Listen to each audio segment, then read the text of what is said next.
दोस्तों सैमसंग के नए फोन ही सैमसंग के पुराने फोन्स को टक्कर नहीं दे पा रहे। पैसा बर्बाद।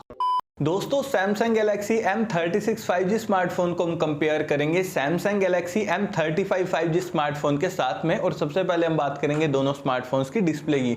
तो भाई दोनों फोन्स के अंदर हमें 6.7 इंचेस की full HD plus super AMOLED display दी गई है, जो कि 120 हर्ट्ज के रिफ्रेश रेट को सपोर्ट करती है। यानी कि दोस्तों डिस्प्ले यहाँ पर भाई कंटेंट वॉचिंग के हिसाब से दोनों स्मार्टफोन्स की एकदम बढ़िया वाली है, क्योंकि दोनों फोन्स में हमें सुपर एमोलेड पैनल मिल रहा है। एकदम टॉप की कंटेंट वॉचिंग आप कर पाएंगे, कोई भी दिक्कत नहीं आएगी। नोटिस किया, आपने भी नोटिस किया? हाँ दोस्तों, M36 के अंदर हमें ये यू नोच दी है इन्होंने इस बार। 2025 में यू नोच और 2024 जिसमें M35 लॉन्च हुआ था उसमें इन्होंने हमें क्या दिया था? Punch hole display. ये झोल चल रहा है सैमसंग वालों का। भाई साहब क्या कॉस्ट कटिंग करी है ना इन्होंने। इन्हें लगा भाई साहब यूजर्स को पता नहीं लगेगा, लेकिन हमारी जागरूक जनता भाई सब जानती है इन्होंने क्या किया डिस्प्ले में। और स्क्रीन प्रोटेक्शन की अगर मैं बात करूं तो दोनों फोन्स यहाँ पर gorilla glass Victus plus protection के साथ में आते हैं, जो कि काफी अच्छी बात है। और अब बारी आती है दोस्तों ऑपरेटिंग सिस्टम की। तो भाई सैमसंग M36 यहाँ पर out of the box Android 15 के साथ में आते हैं, जो कि One UI 7 पर बेस्ड है। और इस फोन में आपको 6 साल के एंड्रॉइड अपडेट्स और 6 साल के सिक्योरिटी अपडेट्स देखने को मिलेंगे। और वहीं दूसरी तरफ M35 out of the box Android 14 के साथ में आता है, जो कि One UI 6.1 पर बेस्ड है। और इस फोन में आपको 4 साल के एंड्रॉइड अपडेट्स और 5 साल के सिक्योरिटी अपडेट्स देखने को मिलेंगे।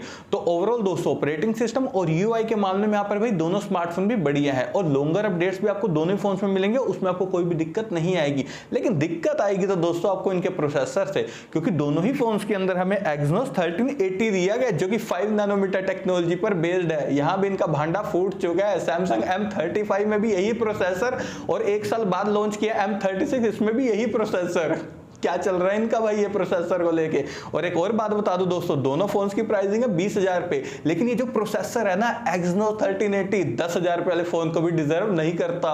क्योंकि दोस्तों ये जो प्रोसेसर है ना भाई डे टू डे परफॉर्मेंस के मामले में तो चलो ठीक ठाक है, लेकिन गेमिंग एवरेज वाली कराएगा भाई। और सैमसंग के जो Exynos महाशक्तिशाली प्रोसेसर है ना, महाशक्तिशाली हीटिंग भी आपको देखने को मिलेगी। तो ध्यान रखना दोस्तों, हीटिंग इशू है इनमें। और एंट्री स्कोर यहाँ पर दोनों फोन्स का आता है 6,20,000 के करीब। खुश नहीं होना दोस्तों, प्राइस पॉइंट के अकॉर्डिंग एवरेज एंट्री स्कोर है 13,000 वाला जो Vivo T4X है ना, उसमें हमें Dimensity 7300 मिल रहा है। एकदम बढ़िया प्रोसेसर है वो तो। और एंट्री स्कोर भी उसका 7 लाख है। ये हाल है इनके, कितने एवरेज प्रोसेसर दे रहे हैं यार ये। और देखिए दोस्तों इस प्राइस पॉइंट के जो बढ़िया बढ़िया फोन्स है ना, ये दोनों तो दोस्तों एवरेज है। इनके अलावा जो बढ़िया फोन्स है उन सभी को मैंने टैग कर दिया, वहां से जाकर आप उन्हें डायरेक्टली परचेज कर सकते हैं। और अब बारी आती है भाई बैक कैमरा सेटअप की। तो दोनों फोन्स के बैक में ट्रिपल कैमरा का सेटअप दिया गया है। आप सोच रहे होंगे कैमरा सेटअप में चेंजेस होंगे, नहीं है, सेम है कैमरा सेटअप भी।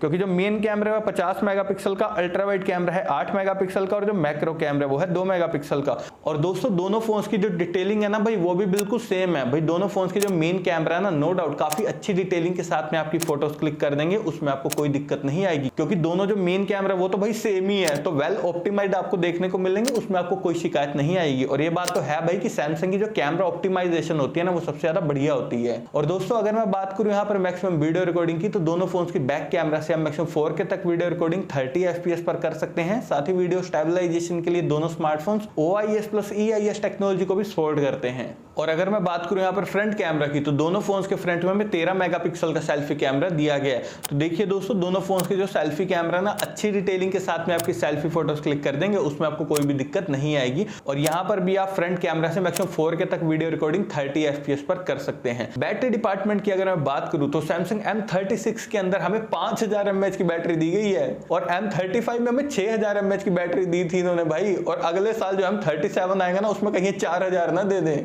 उपकार करते हैं सैमसंग वाले हम पे। और दोस्तों दोनों फोन जो है सिर्फ 25 वोल्ट की फास्ट चार्जिंग को सपोर्ट करते हैं। दोनों फोन्स के बॉक्स में आपको कोई भी चार्जर भी नहीं देखने को मिलेगा, ये भी ध्यान रखना यार। और बैटरी डिपार्टमेंट की अगर मैं बात करूं तो दोनों फोन्स के अंदर हमें 6000 mAh की बैटरी दी गई है, लेकिन फास्ट चार्जिंग में तो हमेशा पीछे ही रह जाएंगे टर्टल की तरह, क्योंकि दोनों फोन सिर्फ 25 वोल्ट की फास्ट चार्जिंग को सपोर्ट करते हैं। इससे ज्यादा फास्ट चार्जिंग सपोर्ट सैमसंग क्यों नहीं दे रहा है यार, समझ में नहीं आ रहा।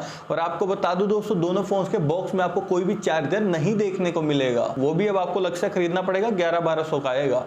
और नेटवर्क कनेक्टिविटी के लिए दोस्तों दोनों फोन ट्रूली 5G कनेक्टिविटी के साथ में आते हैं। 3.5mm जैक हमें दोनों फोन्स में किसी में भी नहीं दिए गए। और स्पीकर सैमसंग M36 सिर्फ सिंगल स्पीकर के साथ में आता है, वहीं दूसरी तरफ M35 डुअल स्टीरियो स्पीकर्स के साथ में आता है। और सिक्योरिटी के लिए हमें दोनों फोन्स के अंदर side mounted fingerprint sensor plus face unlock देखने को मिल जाता है। और अब लास्ट में हम बात करते हैं दोनों फोन्स की प्राइसिंग की। तो देखिए दोस्तों, सैमसंग M36 स्मार्टफोन के 6+128GB वेरिएंट की प्राइसिंग है 17,000 रुपए। वहीं दूसरी तरफ सैमसंग M35 स्मार्टफोन के 6+128GB वेरिएंट की प्राइसिंग है 15,000 रुपए। और अगर मैं यहाँ पर अपना पॉइंट ऑफ व्यू दूं ना भी इन दोनों स्मार्टफोन के लिए, तो यकीन मानिए दोस्तों M35 फिर भी काफी अच्छी डील है भाई। पंच होल डिस्प्ले तो मिल रही है एटलीस्ट, और भी बाकी चीजों में M35 भी बढ़िया है। M36 बेकार फोन है, इसे आप गलती से भी बाय मत करना। इसकी जगह पर आप मोटो S60 फ्यूजन ले लेना या फिर Vivo T4 5G, वो बढ़िया फोन है, ये एवरेज है।